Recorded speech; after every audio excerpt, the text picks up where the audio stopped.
Bienvenue sur A Dylan Story. Aujourd'hui, nouvelle critique sur la chaîne, la première critique d'ailleurs de l'année 2025 avec le film Vol à haut risque, sorti au cinéma le 22 janvier 2025. De quoi va nous parler le film? On va suivre l'US Marshal Madeline Harris qui est chargée d'escorter Winston, criminel et informateur qui va témoigner contre un parrain de la mafia. Pendant leur voyage en avion, elle se méfie rapidement du pilote Daryl Booth qui ne semble pas être l'homme qu'il prétend.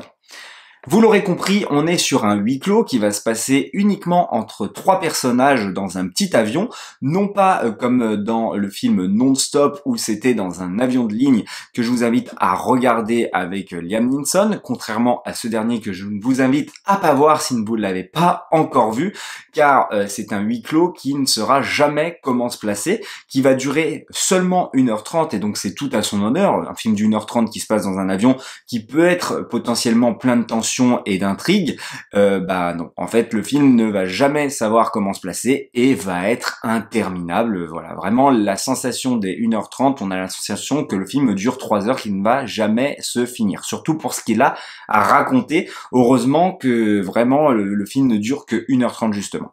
Donc comme je disais, un film qui ne saura jamais où se placer parce que des fois, il va jouer sur la carte de la tension, de l'intrigue, etc. Un petit peu, il va jouer sur du rebondissement, du suspense, entre guillemets.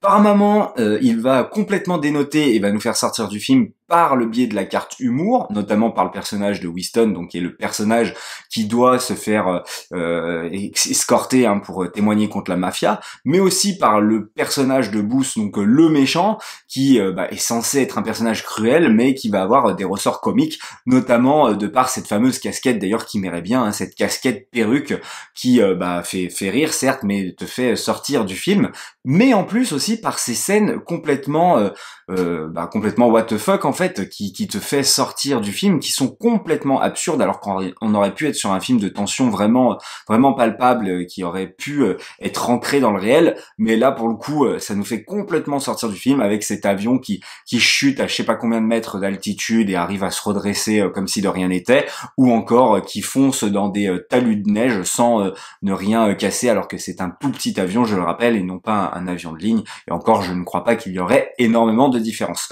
Donc vous l'aurez compris, un film en fait qui ne sait jamais où très bien se positionner, et c'est assez dommage de ce côté-là, parce que le film, pour moi, aurait peut-être gagné en restant justement dans une seule ligne. Soit tu pars totalement dans l'absurde dès le départ, soit tu fais un film sérieux du début à la fin avec une véritable tension. Mais déjà c'est compliqué de faire interagir pendant 1h30 trois personnages.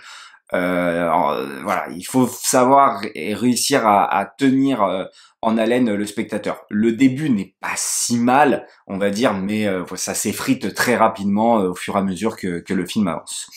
Il y a différents acteurs dans le film, notamment Mark Wahlberg, c'est d'ailleurs pour ça principalement que j'ai été voir le film, qui joue pour le coup un rôle qui dénote un petit peu d'habitude, puisque pour une fois, ce n'est pas lui le héros, mais c'est lui le méchant. Et donc c'est ce qui va faire un petit peu la différence et ce qui va changer de son registre habituel à Mark Wahlberg. Mais malheureusement, comme je disais, ça va être cassé et mal, on va dire, c'est pas mal interprété, parce que je trouve que le peu qu'on lui donne à faire, c'est plutôt bien interprété, mais encore une fois, ça va être sa prestation va être mise à mal de par les scènes un peu what the fuck et encore une fois comique. Donc c'est assez dommage, parce que je trouve qu'il y a un assez bon jeu dans son regard, tout ça. Alors le film, je l'ai vu en VF, donc ça va être compliqué d'en vouloir tant que ça aux acteurs, parce que je peux pas vraiment les juger comme je n'ai pas vu le film en VO. En tout cas, c'est plus sur leur faciès que je vais plutôt parler. Et je trouve que Mark Wahlberg s'en sort plutôt pas mal, surtout pour le peu qu'on le voit, parce que finalement, il est vite effacé du film. Enfin, en tout cas, il est effacé une grande partie de l'histoire. Donc voilà, ça dépend des moments. Quand il est présent, en tout cas, je trouve que ce qu'on lui donne à faire, c'est pas si mal, mais je pense qu'on aurait pu partir un petit peu plus loin, parce que c'est quelque chose justement qu'on ne voit jamais chez lui. Donc c'est assez dommage qu'on en fait pas quelque chose quelque chose de mieux, de plus intéressant. Il va aussi y avoir du coup, comme je disais, le personnage de Winston, qui est joué par Topher Grace, qui est vraiment pour le coup, lui, la prestation que je déteste. Vraiment, j'ai trouvé, alors c'est peut-être le doublage qui fait que je n'ai pas du tout aimé la prestation de personnage, mais j'ai trouvé ce perso très très lourdingue. Il m'a vraiment, vraiment, il m'a fait sortir du film. Je trouvais qu'il était dans le surjeu constant. Voilà, il n'était pas du tout dans son personnage, et donc pour moi, c'est vraiment la prestation qui dénote du film. Et pour finir, la personnage principale, donc l'héroïne du film, qui joue du coup Harris, le Marshal Harris, c'est Michelle Dockery. Et d'ailleurs, Michelle Dockery joue dans Non-Stop en fait. Donc je vous dirais plutôt, et je vous conseillerais plutôt d'aller voir le film Non-Stop plutôt que de regarder celui-ci. Bon, elle est des plus simples, Bon, j'aurais pas grand chose à dire. Contrairement à Mark Wahlberg, qui lui m'a plutôt surpris pour le peu de choses qu'on lui donne à faire, et plutôt que l'autre acteur qui m'a plutôt déçu. Elle est plutôt neutre, je dirais qu'elle est entre les deux. Elle ne joue pas mal, elle ne joue pas non plus hyper bien, donc voilà. En tout cas, ça reste plutôt correct, on va dire, de ce côté-là. Et pour finir, je parlerai du réalisateur, parce que pourquoi j'ai été voir le film aussi, c'est parce que c'est réalisé par Mel Gibson. Et Mel Gibson, quand même, il nous a habitués déjà à faire des films de 2h, 2h30, voilà, avec Braveheart, avec Tu ne tueras point, tout ça, Apocalypto, tout ça. Des films qui passaient très très bien, et donc des films où le rythme, il savait le gérer.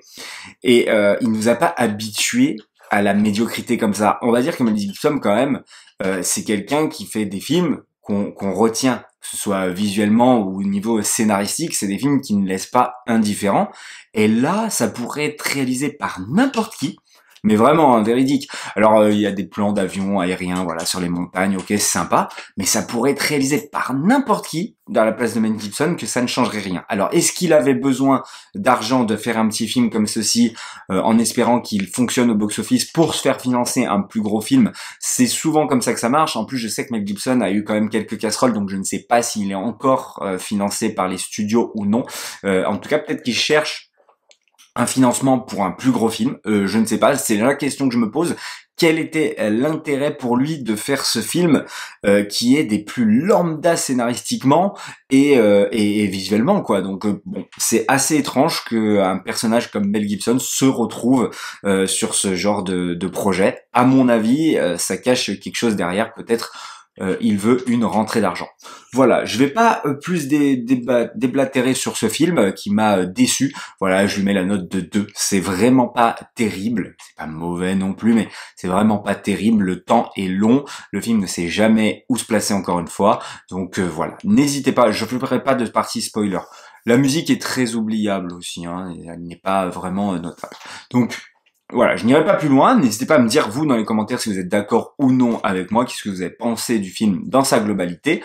En tout cas, je vous déconseille d'aller le voir. Likez, partagez et abonnez-vous. Dites-moi dans les commentaires, encore une fois, qu'est-ce que vous en avez pensé. Et nous, comme d'habitude, on se dit à la prochaine pour une prochaine histoire.